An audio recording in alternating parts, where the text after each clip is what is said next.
A Christmas Carol by Charles Dickens. Stave 5. The End of It. Read by Robin Hearn. Yes! And the bedpost was his own, the bed was his own, the room was his own, best and happiest of all the time before him was his own, to make amends in. I will live in the past, the present, and the future, Scrooge repeated as he scrambled out of bed. The spirits of all three shall strive within me. Oh, Jacob Marley, heaven and the Christmas time be praised for this. I say it on my knees, oh Jacob, on my knees. He was so fluttered and so glowing with his good intentions that his broken voice would scarcely answer to his call.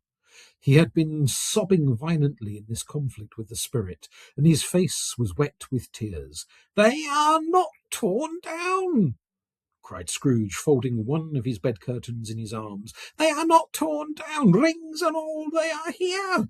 I am here. The shadow of the things that would have been may be disposed. They will be. I know they will. His hands were busy with his garments all this time, turning them inside out, putting them on upside down, tearing them, mislaying them, making them parties to every kind of extravagance. Oh, I don't know what to do, cried Scrooge, laughing and crying in the same breath, making a perfect laqueon of himself with his stockings. I am, as light as a feather. I am as happy as an angel. I am as merry as a schoolboy. I am as giddy as a drunken man. Oh, a Merry Christmas to everybody. A Happy New Year to all the world. Hello there, whoop, hello. He had frisked into the sitting room and was now standing there, perfectly winded. There's the saucepan that the gruel was in, cried Scrooge, starting off again and frisking round the fireplace. There's the door by which the ghost of Jacob Marley entered. There's the corner where the ghost of Christmas present sat. There's the window where I saw the wandering spirit. It's all right, it's all true, it all happened. Ha, ha, ha. Really, for a man who had been out of practice for so many years, it was a splendid laugh, a most illustrious laugh, the father of a long, long line of brilliant laughs. I don't know what day of the month it is, said Scrooge. I don't know how long I've been among the spirits. I don't know anything. I'm quite a baby. Never mind, I don't care. I'd rather be a baby. Hello, whoop, hello there. He was checked in his transports by the churches ringing out the lustiest peal he had ever heard. Clash, clang, hammer, ding, dong, bell. Bell, dong, ding, hammer, clang, clash. Oh, glorious, glorious. Running to the window, he opened it and put out his head. No fog, no mist, clear, bright, jovial, stirring, cold. Cold, piping for the blood to dance to. Golden sunlight, heavenly sky, sweet fresh air, merry bells. Oh, glorious, glorious. What's today? Cried Scrooge, calling downward to a boy in Sunday clothes who perhaps had loitered in to look about him. I? Returned the boy with all his might of wonder. What's today, my fine fellow? Said Scrooge. Today? Replied the boy. Why, Christmas Day. It's Christmas Day, said Scrooge to himself. I haven't missed it. The spirits have done it all in one night. They can do anything they like. Of course they can. Of course they can. Hello, my fine fellow. Hello, returned the boy. Do you know the poulterers in the next street but one, at the corner? Scrooge inquired. I did, replied the lad. An intelligent boy, said Scrooge. A remarkable boy. Do you know whether they've sold the prize turkey that was hanging up there? Not the little prize turkey, the big one. What, the one as big as me? Returned the boy. What a delightful boy, said Scrooge. It's a pleasure to talk to him. Yes, my buck. It's hanging there now, replied the boy. It is, said Scrooge. Go and buy it." "Whoa, car!" exclaimed the boy. "No, no," said Scrooge.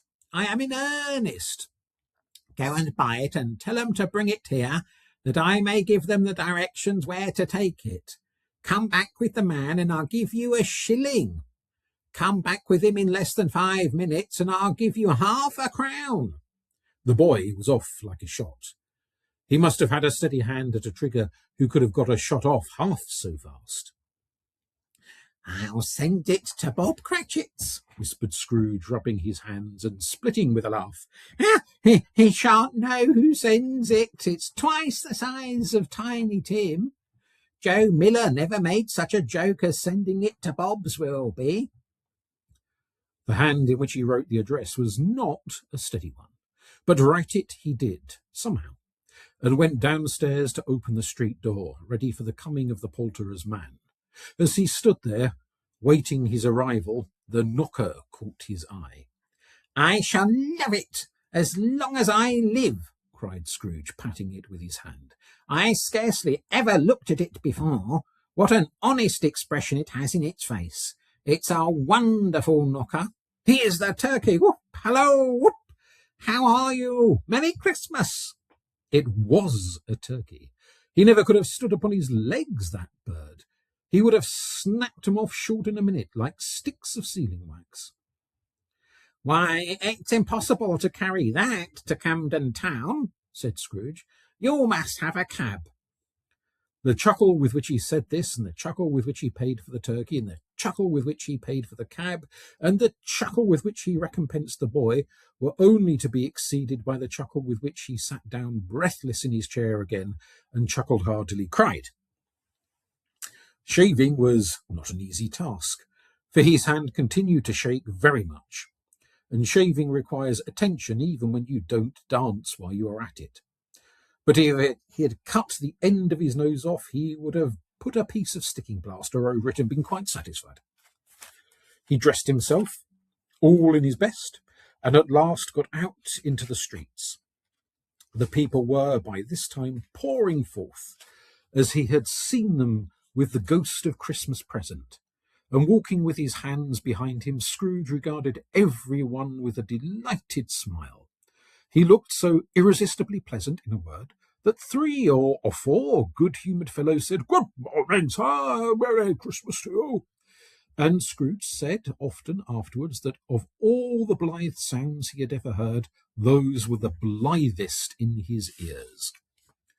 He had not gone far when, coming on towards him, he beheld the portly gentleman who had walked into his counting-house the day before and said, "Scrooge and Marley's, I believe." It sent a pang across his heart to think how this old gentleman would look upon him when they met.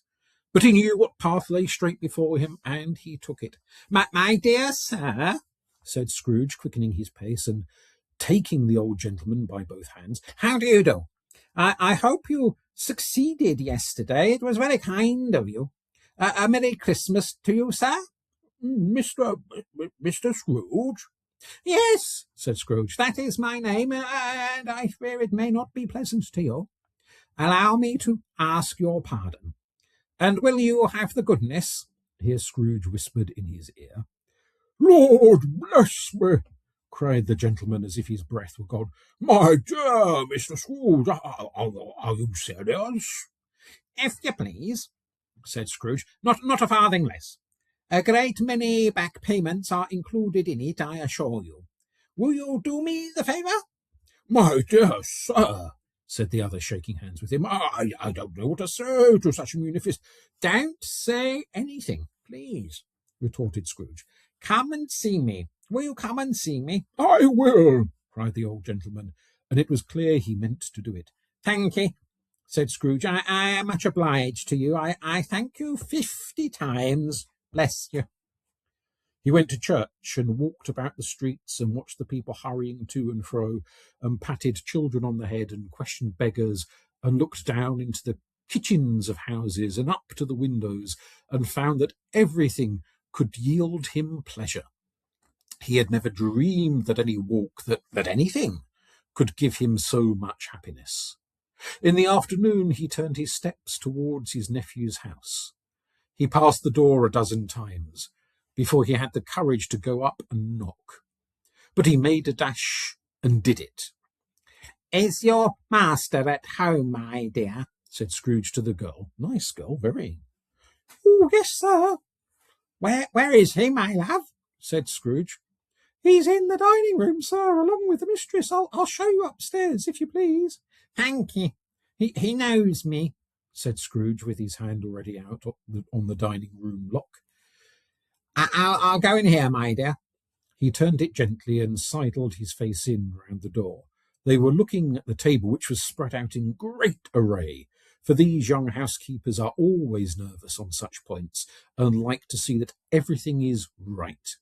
"Fred," said Scrooge. Dear heart alive, how his niece by marriage started. Scrooge had forgotten for the moment about her sitting in the corner with the footstool, or he wouldn't have done it on any account. "Why, bless my soul!" cried Fred. "Who's that?"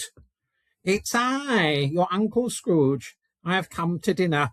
Will you let me in, Fred?" Let him in? It is a mercy he didn't shake his arm off. He was at home in 5 minutes. Nothing could be heartier. His niece looked just the same. So did Topper when he came. So did the plump sister when she came. So did everyone when they came. Wonderful party, wonderful games, wonderful unanimity, wonderful happiness. But he was early at the office next morning. Oh, he was early there. If he could only be there first and catch Bob Cratchit coming late. That was the thing he had set his heart upon. And he did it. Yes, he did. The clock struck 9. No Bob. 1:15. No Bob. He was a full 18 minutes and a half behind his time. Scrooge sat with his door wide open that he might see him come into the tank. His hat was off before he opened the door, his comforter too. He was on his stall in a jiffy, driving away with his pen as if he were trying to overtake 9 o'clock. "Hello," growled Scrooge in his accustomed voice, as near as he could feign it. "What do you mean by coming here at this time of day?" I'm very sorry, sir," said Bob. I am behind my time." "You are," repeated Scrooge. "Yes, I think you are. Step this way, if you please." It's only once a year, sir," pleaded Bob, appearing from the tank. It shall not be repeated. I was making rather merry yesterday, sir." "Now, I'll tell you what, my friend," said Scrooge. "I am not going to stand this sort of thing any longer. And therefore," he continued, leaping from his stall and giving Bob such a dig in the waistcoat that he staggered back into the tank again, "and therefore I'm about to raise your salary." Bob trembled and got a little nearer to the ruler. He had a momentary idea of knocking Scrooge down with it, holding him and calling to the people in the court for help and a straight waistcoat. "A Merry Christmas, Bob," said Scrooge, with an earnestness that could not be mistaken, as he clapped him on the back. "A merrier Christmas, Bob, my good fellow, than I have given you for many a year. I'll raise your salary and endeavour to assist your struggling family, and we will discuss your affairs this very afternoon over a Christmas bowl of smoking bishop. Oh, Bob, make up the fires and buy another coal scuttle before you dot another I, Bob Cratchit." Scrooge was better than his word. He did it all and infinitely more. And to Tiny Tim, who did not die, he was a second father. He became as good a friend, as good a master, and as good a man as the good old city knew, or any other good old city, town, or borough in the good old world. Some people laughed to see the alteration in him, but he let them laugh, and little heeded them. For he was wise enough to know that nothing ever happened on this globe for good at which some people did not have their fill of laughter in the outset. And knowing that such as these would be blind anyway, he thought it quite as well that they should wrinkle up their eyes in grins as have the malady in less attractive forms. His own heart laughed, and that was quite enough for him. He had no further intercourse with spirits, but lived upon the total abstinence principle ever afterwards. And it was always said of him that he knew how to keep Christmas well, if any man alive possessed the knowledge. May that be truly said of us, and all of us. And so, as Tiny Tim observed, God bless us, every one.